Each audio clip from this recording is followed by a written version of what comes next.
나는 어떤 계획을 갖고 있는가? 나는 어디를 향하여 걷고 있는가? 오늘은 꽃길과 가시밭길이라는 제목으로 하나님 말씀 함께 나눕니다. 본문 2장 19절은 성부 하나님과 관련된 말씀입니다. 우리가 믿는 하나님은 삼위일체 하나님이시죠.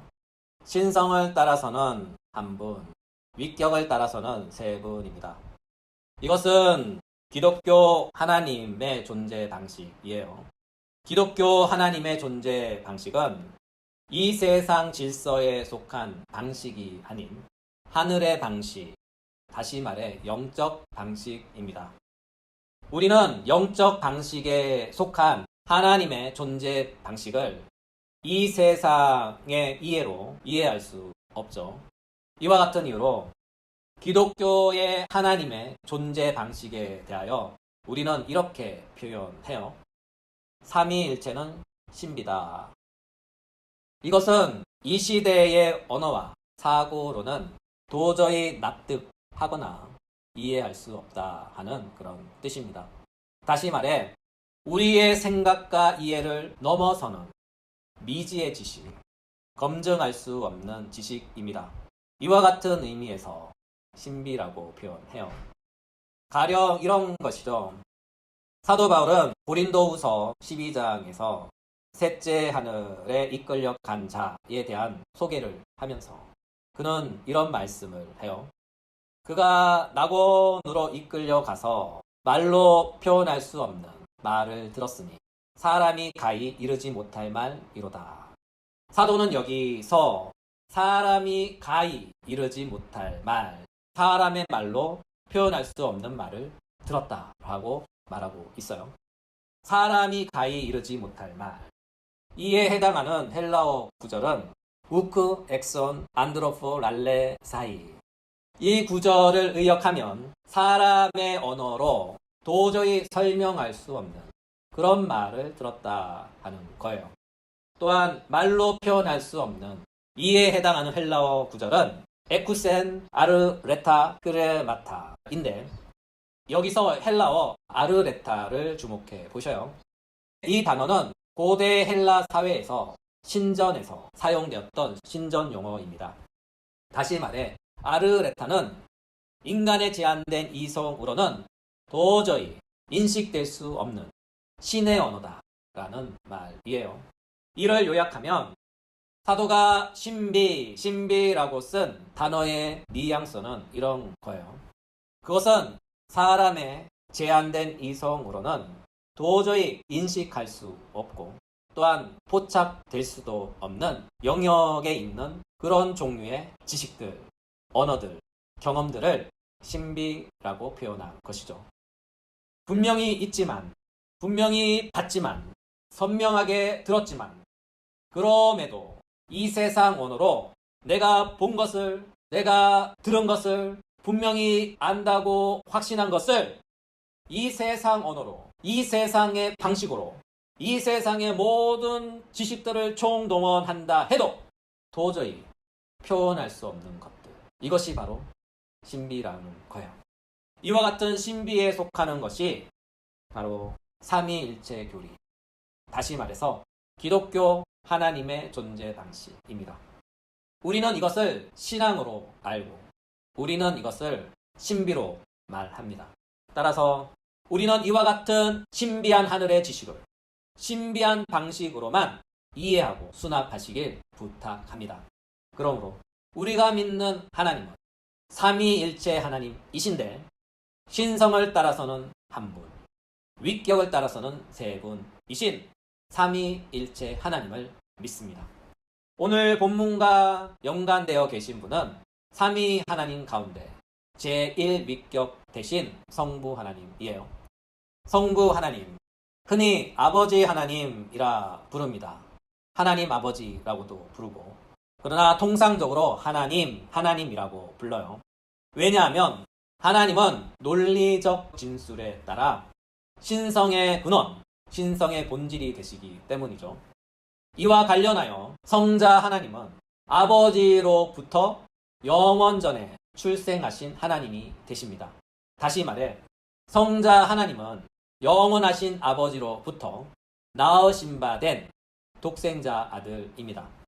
아버지로부터 낳으신 바 된 아들은 논리적 진술에 따라 두 번째 위치로 진술됩니다.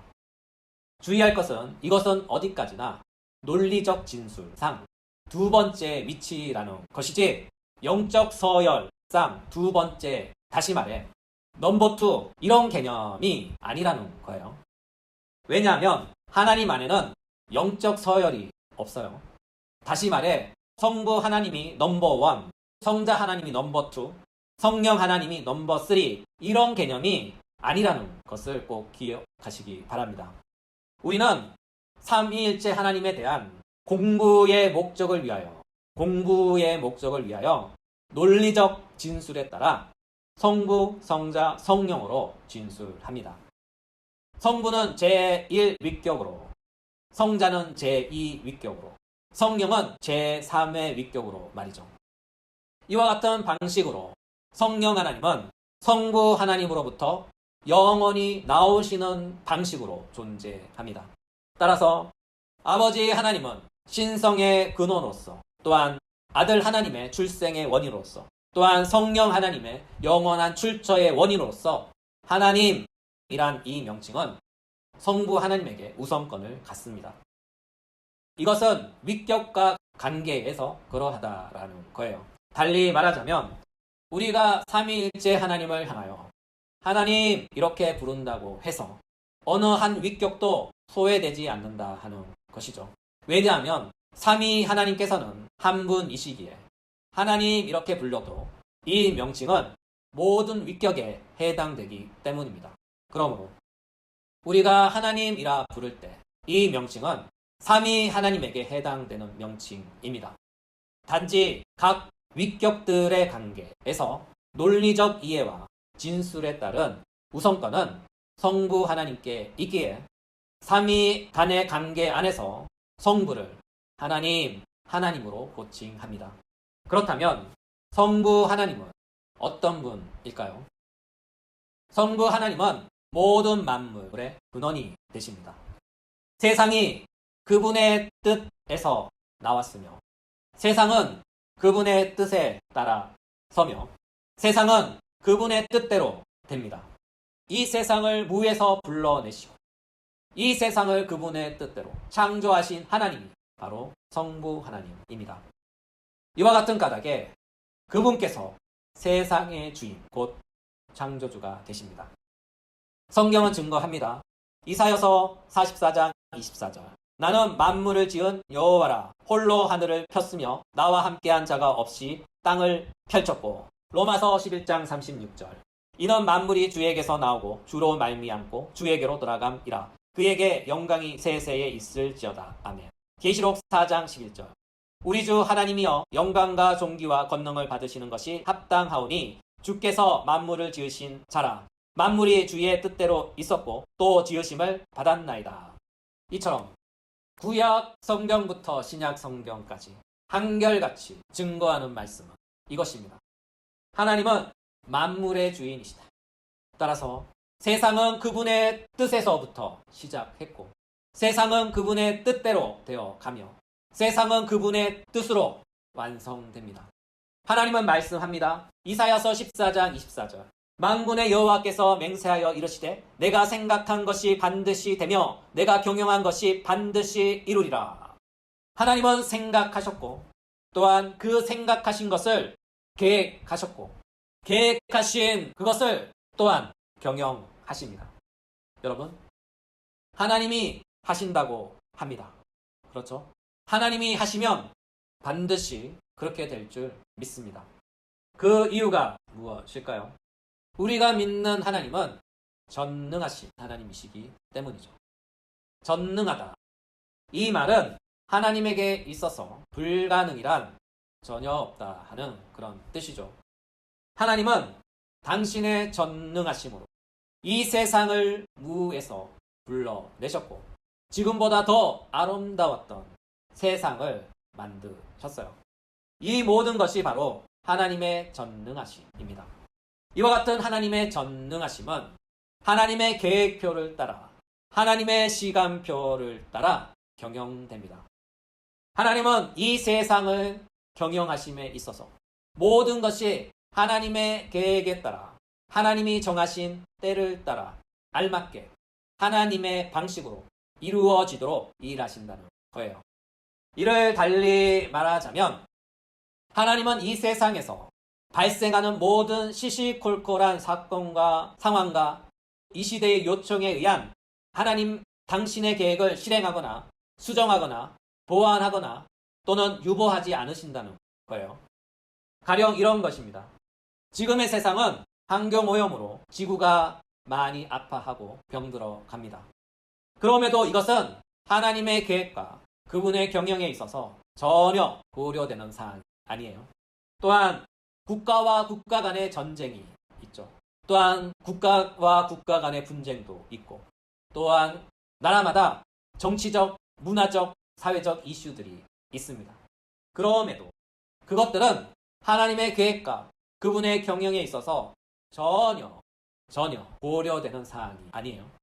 더욱이 우리의 인생의 목표와 진로의 고민과 우리에게 닥친 암울한 현실이 있어요.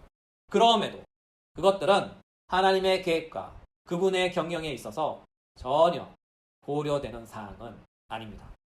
이와 같은 모든 것은 하나님의 전체 계획 안에 있긴 하지만 그럼에도 각 시대별, 각 나라별, 각 사회별, 그리고 개인별로 그 모든 것으로부터 영향을 받지 않습니다. 왜냐하면 하나님의 모든 계획은 그때그때 실시간 반영되고 수정되고 실행되는 것이 아니기 때문이죠. 성경은 말씀합니다. 전도서 3장 11절. 하나님이 모든 것을 지으시되 때를 따라 아름답게 하셨고 또 사람들에게는 영원을 사모하는 마음을 주셨느니라. 그러나 하나님이 하시는 이 일의 시종을 사람으로 측량할 수 없게 하셨도다. 성경은 말씀합니다. 하나님께서 세상을 때를 따라 아름답게 하셨다. 그렇다면 언제 그렇게 하셨을까요? 이 세상이 창조된 이후에? 아니면 우리가 이 세상에 태어날 때? 아닙니다. 사도는 말씀합니다. 에베소서 1장 3절.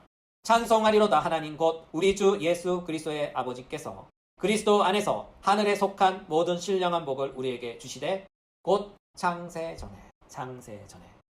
이 구절에서 마지막 말씀을 주목해 보셔요. 사도는 무엇이라고 말씀합니까? 창세 전에. 그래요.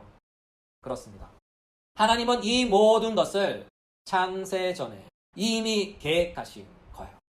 이 세상 처음부터 끝까지 모든 것을 창세 전에 생각하셨고 뜻하셨고 계획하신 것이죠. 이와 같은 하나님의 뜻과 계획을 따라 우리 주 예수 그리스도께서 이 땅에 오신 것입니다. 갈라디아서 4장 4절. 때가 참에 하나님이 그 아들을 보내사 여자에게서 나게 하시고. 사도는 말씀합니다. 때가 참에 하나님이 그 아들을 세상에 보내셨다. 때가 참에 하나님이 그 아들을 세상에 보내셨다. 그렇죠. 예수님께서 이 땅에 오셨을 때는 예수님 스스로 오신 것이 아니에요. 예수님이 이 땅에 오신 것은 아버지 하나님께서 그를 보내신 거예요. 이와 같은 이유로 예수님께서는 이 땅에 계실 때 그의 제자들에게 이렇게 말씀하셨어요. 요한복음 6장 38절. 내가 하늘에서 내려온 것은 내 뜻을 행하려 함이 아니요 나를 보내신 이의 뜻을 행하려 함이니라. 예수님은 분명하게 말씀하시죠. 내가 하늘에서 내려온 것은 나를 보내신 이의 뜻을 행하려 함이라. 그렇습니다. 예수님께서 이 땅에 오시고 이 땅에 오셔서 행하신 일, 이 모든 것은 바로 창세전에 이 모든 것을 뜻하시고 계획하신 성부 하나님의 결정에 의해 된 것이에요. 이것을 쉽게 표현하면 하나님은 당신의 계획과 시간표대로 세상을 경영하신다.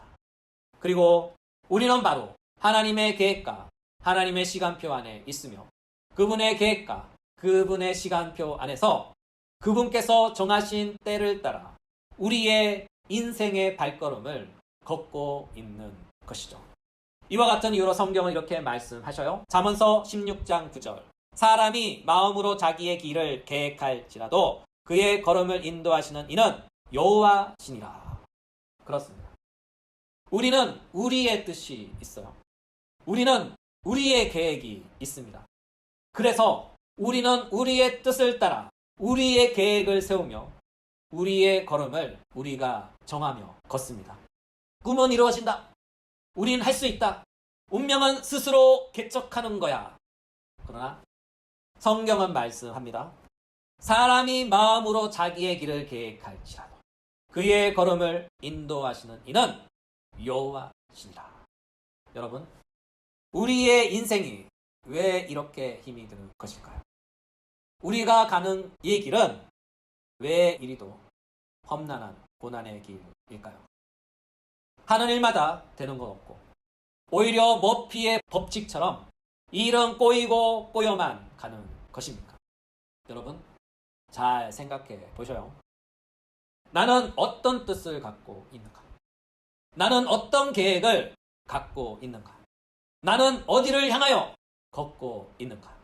내가 가진 뜻이 혹은 나의 발음이 또는 내가 세운 계획이 내가 걷고 있는 이 걸음이 하나님의 뜻과 그분의 계획과 그분의 이끄심과 일치합니까? 성경에 보니 하나님의 뜻과 그분의 계획과 일치하는 사람을 향하여 이렇게 표현했어요. 창세기 5장 24절. 에녹이 하나님과 동행하더니. 에녹이 하나님과 동행하더니. 성경은 말씀합니다. 하나님과 동행했다. 하나님과 동행했다. 그렇습니다. 하나님의 뜻과 하나님의 계획과 그분의 인도하심을 따라 인생을 걷는 사람은 하나님과 동행하는 사람입니다. 하나님과 동역하는 사람입니다.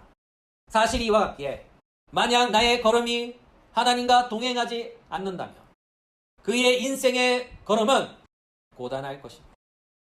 나의 계획이 하나님의 계획과 다르다면 그의 계획은 날마다 실패할 것입니다.